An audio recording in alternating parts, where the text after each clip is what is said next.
अमरावती में बढ़ती अवैध गोहत्या, गोवंश, ईयर टैगिंग और बकरीद पर गोहत्या पर अंकुश लगाने के लिए अमरावती जिले में गोवंश के अवैध दैनिक वध और परिवहन में खतरनाक वृद्धि की ओर आपका तात्काल ध्यान आकर्षित करने के लिए लिख रहे हैं। महाराष्ट्र पशु संरक्षण अधिनियम और पशु क्रूरता निवारण अधिनियम के प्रासंगिक प्रावधानों के तहत मौजूदा कानूनों और विनियमों के बावजूद ऐसी गतिविधियां खुलेआम की जा रही है, जिससे नागरिकों और पशु कल्याण कार्यकर्ताओं के बीच गंभीर चिंता पैदा हो रही है। गौ माता को राज्य माता घोषित किए जाने के बाद भी गोवंश का वध तेजी से हो रहा है।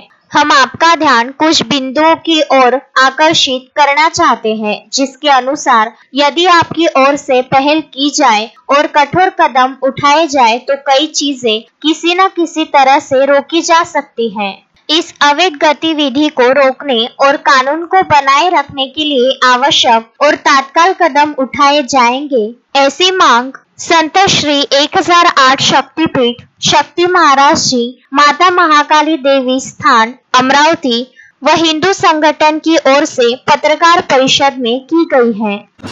सभी हिंदुत्ववादी संगठन के पदाधिकारी यहाँ पे आज इस डायस पे हैं और आज का जो विषय है वो बहुत ही ज़्यादा क्रिटिकल विषय, जो लास्ट हम 3 साल से इस चीज़ को लेकर चिल्ला रहे हैं और भुगत भी रहे हैं।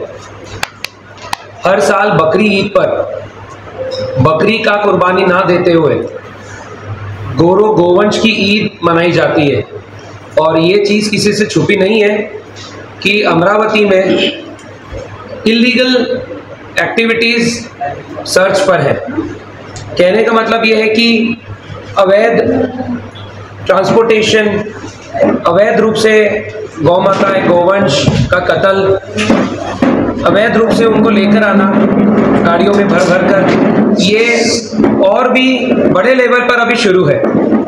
इसमें सबसे एक इम्पॉर्टेंट बात मैं आपको बताना चाहता हूं, जो कि एक सरकार द्वारा 1 जून 2024 को एक जीआर आया था, जिस जीआर में ये कंपलसरी किया गया था एपीएमसी मार्केट्स को, पशु अधिकारियों को, कि जो उनके कान में बिल्ले लगे होते हैं वो बिल्ले पीले कलर के बिल्ले लगने चाहिए। वो बिल्लों के जब तक वो बिल्ले नहीं हैं तब तक के उनका ट्रांसपोर्टेशन और पावतियां नहीं बननी चाहिए।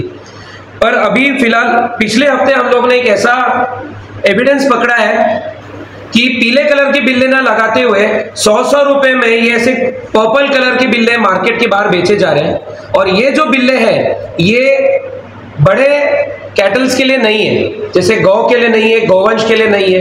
ये शिप, गोट और पिग्स के बिल्ले हैं जो कि बाजारों के बाहर 100 रुपए में बेचकर प्राइवेट लोग इसको बेच रहे हैं और इसी से अवैध काम ये अपना चला रहे हैं। जब अगर पुलिस वाले, डिपार्टमेंट वाले अगर रास्ते पर गाड़ी पकड़ते हैं तो उन्हें ये बिल्ले बता दिए जाते हैं, जबकि पुलिस वालों के पास में कोई मैकेनिज्म नहीं है कि वो चेक करे कि ये वैलिड है या इनवैलिड है, जबकि ये इनवैलिड है। बिकॉज सरकार ने 2 कलर के टैग्स अवेलेबल कराए हैं। एक है पीले कलर का टैग जो कि गाय, गोवंश, भैंस और इनको लगता है, और दूसरा है ये पर्पल कलर का टैग जो कि छोटे पशुओं को लगते हैं। तो ये एक बहुत बड़ा कंसर्न है कि गवर्नमेंट के जीआरएस को भी ना कोई प्रॉपर सरकारी अधिकारी फॉलो कर रहा है, ना एपीएमसी मार्केट फॉलो कर रहा है। इलीगल पावतियां वहां से बनती है, रस्तों में गोवंश पकड़े जा रहे हैं तो पता चल रहा है कि ये गोवंश इलीगल तरीके से ट्रांसपोर्टेशन किए जा रहे हैं। तीसरा एक बहुत ही इंपॉर्टेंट मैटर है जो मैं आप लोगों के सामने आज लाना चाहता हूं। हमारी जो सनातन धर्म की नींव हम लोग बोलते हैं, जो हमारी गाय है, गोवंश है, गौ माता है, इसको सिर्फ मांस के लिए नहीं काटा जा रहा है। इसके अंदर से एक गोरोचन नाम के रेड कलर के बॉल्स निकलते हैं जो कि अमरावती गौलीपुरा एरिया से ट्रांसपोर्टेशन होते हैं बाहर की सिटीज को।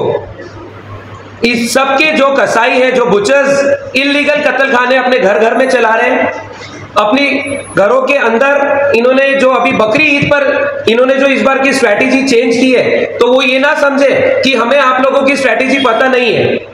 हर बार ये जो बकरी ईद के अंदर जो गोवंश बाहर करके बांध के रखते हैं, इस बार इन्होंने रिवर्स किया है। इस बार इन्होंने अपने कंपाउंड के पीछे बांध के रखे हैं, जिसके एविडेंसेस ऑलरेडी हमारे पास है और हम लोग ये डिपार्टमेंट को सबमिट भी कर चुके हैं। हम लोग डिपार्टमेंट से यही दरख्वास्त करेंगे कि आप लोगों को भी सब कुछ पता है कहां पे बकरी कट रही है और कहां पे गोवंश कट रहे हैं। बिकॉज पिछली बार कुछ ऐसे चीजें मार्केट में बाहर आई थी, कत्ल होने के बाद, स्लॉटरिंग किए जाने के बाद कचरा डेपो में गायों के बच्चों की मुंडियां और गोवंश की मुंडियां हमने पाई थी। इस बार मेहरबानी करके हमारा आप सभी जितने भी कंसर्न इसमें डिपार्टमेंट है, पुलिस डिपार्टमेंट, पशु वैद्य अधिकारी और एपीएमसी, हम इन तीनों से एक ही रिक्वेस्ट करते हैं, मेहरबानी करके हमारे धर्म के सेंटिमेंट्स को हर्ट ना करें। आपकी बकरी ईद है, आप बकरी की कुर्बानी देके मनाएं। गाय की ईद, गोवंश की ईद कहीं पे नहीं एक्सेप्ट की जाएगी। और जो मैं आपसे इंपॉर्टेंट बात कह रहा था कि जो गोरोचन नाम की चीज होती है, ये गाय के अंदर से निकलती है, जो कि इन लैक्स ऑफ रुपीज में यहां से ट्रांसपोर्टेशन उसका होता है। अब मैं उसका आपको, इसलिए मेरे जो भी किसान भाई है या जो पशुपालक है या जो मिल्कमैन है, हम लोग उनको रिक्वेस्ट करते हैं कि आप, आपकी गाय अगर बूढ़ी होती है, मेहरबानी करके इन कसाईयों के हाथ में ना दे। आपकी 5,000 की गाय के ये 5 लाख रुपए बना के मार्केट में इस चीज को बेचते हैं। धन्यवाद।